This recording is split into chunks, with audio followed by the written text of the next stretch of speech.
여러분 안녕하십니까? 포항 MBC 뉴스투데이입니다. 경북 동해안은 오늘도 덥고 습한 날씨가 예상됩니다. 무더위 속에 가끔 비가 내리겠는데요. 예상 강수량은 10에서 60mm 정도입니다. 조주경 기상캐스터입니다. 경북 동해안은 북태평양의 고기압의 영향권에 들면서 푹푹 찌는 더위가 이어지겠습니다. 오늘도 30도 안팎의 더위를 보이겠는데요. 어제보다 기온이 조금 낮지만 여전히 평년 수준을 웃돌겠습니다. 습도가 높아서 체감온도와 불쾌지수 또한 높겠습니다. 포항과 경주에는 나흘째 폭염특보가 발효 중입니다. 오늘은 무더위 속에 강한 소나기가 내리는 곳이 있겠는데요. 오늘 예상되는 비의 양은 10에서 60mm로 지역별로 크게 벌어지겠습니다. 이어서 자세한 오늘 기온 보겠습니다. 아침 기온은 23도에서 28도 분포로 어제와 비슷하거나 1도에서 3도가량 높게 출발하고 있고요. 한낮 기온은 울진이 28도, 포항과 경주, 영덕 31도까지 오르면서 낮 기온은 어제와 비슷하거나 1도에서 4도가량 떨어지겠습니다. 울릉도와 독도에 내려져 있던 강풍특보는 조금 전 해제됐습니다. 아침 기온 울릉도 23도, 독도 21도로 출발하고 있고요. 한낮에는 울릉도 26도, 독도 23도까지 오르겠습니다. 동해 먼바다에 내려져 있던 풍랑특보도 모두 해제됐습니다. 바다의 물결은 전해상에서 최고 2.5m까지 일겠습니다. 이번 한 주 동안에는 흐린 날들이 많겠고요. 밤에는 열대야가 나타나는 곳이 있겠습니다. 날씨였습니다. 포스코 포항제철소에서 20대 여성 직원이 남성 상사 4명을 성폭력으로 고소한 사건에 대해 사측이 뒤늦게 부회장 명의의 사과문을 발표했습니다. 그런데 MBC 취재 결과 사과문이 발표될 시각 포스코 고위 임원들이 막무가내로 피해자의 집에 찾아간 것으로 확인됐는데요. 성폭력 피해자인 직원에게 물은 건 원하는 게 뭐냐는 거였습니다. 박성아 기자의 단독 보도입니다. 포스코 김학동 부회장은 지난 23일 저녁 7시 언론에 성폭력 사건 관련 사과문을 발표했습니다. 피해 직원을 보호하고 관련자들을 철저히 조사하겠다며 사과했습니다. 그런데 비슷한 시각 피해자의 집 앞에 낯선 남성들이 찾아왔습니다. 파란색 상의를 입은 한 남성이 한 건물 1층 주차장에 서성이다 건물 안을 들여다봅니다. 밖에 서 있는 또 다른 남성과 이야기를 나눕니다. 건물 밖의 남성들은 포항제철소 고위직인 부소장과 그룹장이었습니다. 피해 여성이 만나기를 거부하는데도 막무가내로 집으로 찾아온 겁니다. 집 앞에 와 있다. 잠시 시간 좀 내달라며 문자 메시지를 보내다 응하지 않자 전화를 걸어 만날 것을 요구합니다. 아니, 집 앞에 왔는데 메시지를 넣어도 답이 없길래 잠깐 좀 볼 수는 없을까? 제가 지금 만날 몸 상태가 아닙니다, 지금. 그런데 이들이 찾아온 이유는 성폭력을 당한 부하 직원에 대한 위로보단 원하는 걸 말하라는 거였습니다. 제가 이걸 막 경찰에 고소까지 하면서 했는데 이제 지가 좀 원하는 사항이 뭔지 좀 그것도 좀 듣고 싶고 그래서 심지어 피해 여성의 가족에게까지 연락을 하자 피해 여성이 회유를 하지 말아달라고 부탁까지 합니다. 특히 집으로 찾아온 부소장은 지난해 피해 여직원이 성희롱을 당했던 부서로 다시 복귀할 것을 지시한 상사였습니다. 저를 해유하기 위해서 자꾸 그런 식으로 접근하는 것 같았습니다. 너무 압박감을 많이 느꼈고 너무 많이 힘듭니다. 직장 내 성폭력 발생 시 협박이나 회유 등 2차 피해를 유발할 수 있는 행동은 해서는 안 됩니다. 남녀고용평등법에서도 2차 피해가 무엇인지를 명확하게 얘기를 하고 있고 의무 조항이 있는데도 불구하고 조직의 임원이 이런 행동을 했다는 것에 대해서는 명백한 법률 위반으로.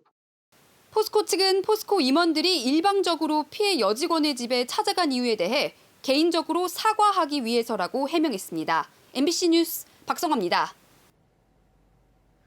한 초등학교 앞 등굣길에 아기 고양이 사체를 매달아 놓는 엽기적인 사건이 일어났습니다. 초등학생들이 큰 충격을 받은 상태인데요. 이 일대에서는 고양이와 강아지 사체가 발견되는 일이 잦았다고 하는데 경찰이 수사에 나섰습니다. 보도에 배현정 기자입니다. 모자를 눌러쓴 남성이 바닥을 한동안 바라보더니 몸을 숙여 무언가를 만집니다. 조금 뒤 황급히 뛰어 골목길로 사라집니다. 남성이 있던 자리에서는 아기 고양이 사체가 노끈에 매달린 상태로 발견됐습니다. 지나가던 초등학생이 놀라 경찰에 신고했습니다. 사건은 대낮에 초등학교 바로 옆 통학로에서 발생했는데 현장을 지나간 다수의 학생이 큰 충격을 받은 것으로 알려졌습니다. 아기가 자기 눈으로 본 거에 대한 기억이 계속 남아있어서 트라우마나 이런 거 생각이 오래 갈까 봐 다들 걱정하고. 용의자는 살해한 고양이 사체를 현장에 미리 가져다 놓은 뒤 범행을 저질렀습니다. 어떤 물체가 그냥 은박지에 쌓여 있었대요. 그냥 이상하다라고만 생각했지. 이게 사치인지를 몰랐대요. 숨진 고양이는 인근 주민이 돌보던 아기 길고양이였습니다. 밥 시간이 되면 애들이 꼭꼭 기다리고 있어요. 그런데 애가 그렇게 됐다고 하니까 진짜 하늘이 무너지는 것 같았어요. 이 일대에선 지난 1년간 대여섯 마리의 길고양이와 강아지 사체가 잇따라 발견됐습니다. 이 길을 항상 다니는 초등학생들한테 물어보니까 평소에도 수상한 남자가 고양이를 괴롭히고 발기질하는 모습을 많이 봤대요. 경찰은 CCTV에 촬영된 용의자를 찾기 위해 탐문 수사를 벌이고 있습니다. MBC 뉴스 배현정입니다. 포항시는 2010년 이후 12년 만에 포항에서 개최되는 제60회 경북도민체육대회에 발맞춰 바다에서 즐기는 행사를 개최합니다. 다음 달 16일부터 이틀간 영일대 해수욕장에서 포항시장배 수상 오토바이 챔피언십이 열리고 송도 해수욕장에서 카이트 보딩 대회가 잇따라 열립니다. 또 포항 서핑 페스티벌 윈드서핑 챔피언십 대회와 함께 해양 레포츠 체험 행사도 열려 일반 시민과 관광객들이 요트와 스킨스쿠버, 카누 페달보트 등을 체험할 수 있습니다. 2년 전 태풍 마이삭과 하이선으로 초토화된 경주 간포항 침수공간이 복구됩니다. 포항지방해양수산청은 지난해 4월부터 1단계로 84억 원을 들여 호안의 테트라포드를 보강한 데 이어 이달부터는 2단계로 내년 9월까지 51억 원으로 공원 안에 배수로를 설치하며 2026년까지 3단계로 286억 원을 투입해 외곽 반파제인 이안제 2기를 설치할 계획입니다.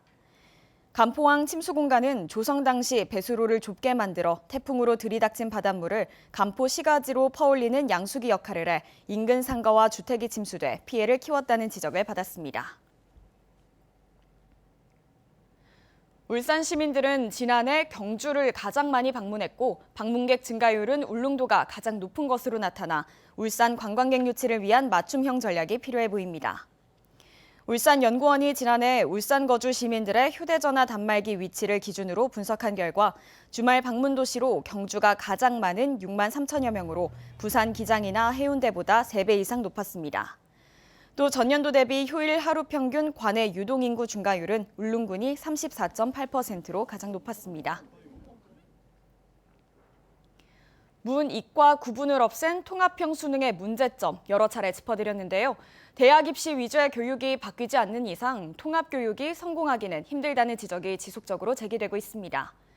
고등학교에는 문이과 구분을 없앴지만 대학에는 계열에 따른 장벽이 여전하기 때문인데요. 조재한 기자가 보도합니다. 지역 한 대학의 2023학년도 정시 입시 요강입니다. 인문과 자연 계열을 명백하게 나누고 있습니다. 수능 과목 가운데 반영 영역을 보면 인문 사회 계열은 문과와 이과 구분을 없애 수학뿐 아니라 사회나 과학, 어떤 탐구 과목을 선택해도 지원할 수 있습니다. 그런데 자연 계열은 반드시 수학에서는 미적분이나 기하, 탐구는 과학을 선택해야 지원 자격이 주어집니다. 또 다른 대학에서는 인문 사회 계열은 지원에 별다른 조건이 없지만 자연 계열은 수학에서 미적분이나 기하, 과학 탐구를 선택했을 때 5%의 가산점을 줍니다. 문과생은 자연 계열로의 교차 지원을 아예 못하거나 교차 지원을 하더라도 불이익을 감수해야 하도록 되어 있습니다.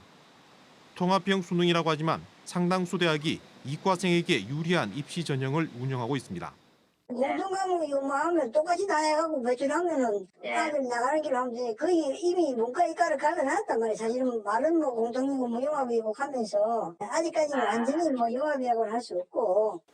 그렇다 보니 당장 입시 지도를 해야 하는 고등학교에서도 융합형 교육이 아닌 대학별 전형에 따른 입시 위주 교육에서 벗어나지 못합니다. 인문 아이들이 자연을 건너왔을 때 수학에서 미적이나 기하를 안 하고 같은 걸 안 하고 왔을 때 대학에서의 교육 과정을 상위권 대학에서는 운영하는 데는 어렵다라고 자기들은 생각하고 있는 거지. 문이과 구분을 없앤 통합형 수능은 대입 전형을 고스란히 유지한 채 시행되고 있습니다. 융합형 인재를 위한 통합교육이 고등학교와 대학 사이 엇박자로 상위권에서는 이과 초강세와 재수, 사교육비 증가 등 교육 현장의 혼란을 부추기고 있습니다. MBC 뉴스 조재환입니다. 재선에 성공한 이철우 경북도지사는 민선 8개 도정 방향으로 지방시대 개막을 강조하고 있습니다. 대구 경북이 협력해 4차 산업의 중심지로 거듭나면 지방 소멸을 막을 수 있다는 건데요. 하지만 장기적으로 행정통합을 위해 출범했던 대구 경북 광역행정기획단 업무조차도 애초 계획만큼 속도를 못 내고 있습니다. 이도훈 기자가 취재했습니다. 지방시대의 개막, 이철우표 민선 8기의 도정 핵심 방향입니다. 지방 소멸을 막으려면 대구와 경북이 통합해 4차 산업 중심지로 거듭나야 한다는 구상입니다. 4차 산업혁명 시대에 우리가 다시 대한민국 중심에 이러한 도정 방향은 지난 민선 7기 때도 꾸준히 강조돼 왔습니다. 지난 3월 출범한 대구 경북 광역행정기획단을 토대로 오는 9월 이후 대구 경북 특별지자체를 설립한다는 계획이었습니다. 하지만 기획단 출범이 예정보다 늦어지며 특별지자체 설립의 기본인 특별지자체장과 특별의회 의장 선출 등의 내용이 담긴 규약도 아직 확정되지 않았습니다. 대구 경북 광역행정기획단에 제출된 신규 사업도 지켜볼 대목입니다. 기획단이 한 달 동안 대구시와 경북도가 공동으로 관장할 사업을 취합했는데 경북은 제출한 사업안이 없고 대구시는 경북의 화장장 건립 같은 혐오 시설을 짓겠다는 사업안을 냈습니다. 신규 사업과 이미 상생 협력 사업으로 나온 43개 과제는 다음 달 대구 경북 한뿌리 상생위원회 심사 등을 거쳐 확정될 계획입니다. 하지만 후보 시절 대구 경북 행정통합 신중론을 주장한 홍준표 대구시장 당선인이 7월 취임하면 이런 계획에도 차질이 생길 수 있습니다. 지방 소멸을 막기 위해 대구와 경북이 함께 추진해온 대구 경북 통합지자체 설립이 앞으로 제속도를 낼 수 있을지 주목됩니다. MBC 뉴스 이도훈입니다. 전국 언론노동조합에서 공공기관이 2016년 1월부터 2020년 5월까지 4년 동안 집행한 정부 광고 내역을 분석한 결과 경북도청이 319억 원, 대구시청이 228억 원을 광고비로 지출해 17개 광역단체 가운데 가장 많은 광고비를 쓴 것으로 밝혀졌습니다. 17개 광역지자체의 광고료가 집행된 언론사 가운데서도 대구 경북 언론사인 매일신문이 130억 116만 원, 영남일보가 83억 8,294만 원으로 나란히 1, 2위를 차지했습니다. 두 언론사가 경북도와 대구시로부터 받은 광고비는 두 광역단체가 집행한 광고비의 38%가 넘었습니다. 코로나19의 안정적인 관리가 유지되면서 확진 격리자에 대한 생활비와 유급휴가비 지원이 대폭 줄어듭니다. 중앙재난안전대책본부는 다음 달 11일부터 격리자에 대한 생활비 지원금 지급 기준을 모든 격리자에서 중위소득 이하 가구로 축소한다고 예고했습니다. 또 근로자에게 지급하고 있는 유급휴가비도 종사자 수 30인 미만 사업장의 근로자에게만 지급됩니다. 본인 부담이 큰 입원 환자에 대한 치료비 지원은 계속되지만 재택치료자에 대한 정부 지원은 단계적으로 축소됩니다.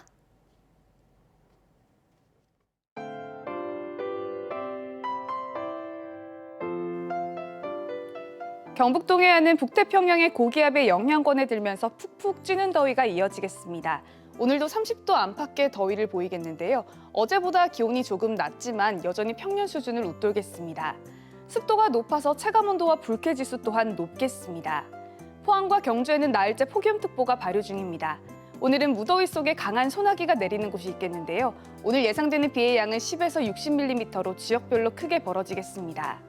이어서 자세한 오늘 기온 보겠습니다.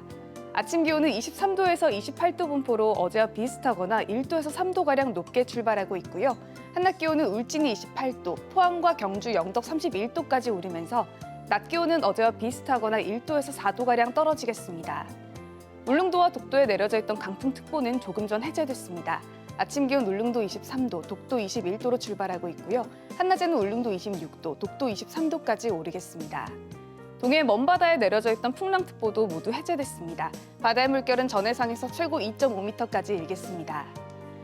이번 한 주 동안에는 흐린 날들이 많겠고요. 밤에는 열대야가 나타나는 곳이 있겠습니다. 날씨였습니다. 이상으로 포항 MBC 뉴스투데이를 마칩니다. 여러분 고맙습니다.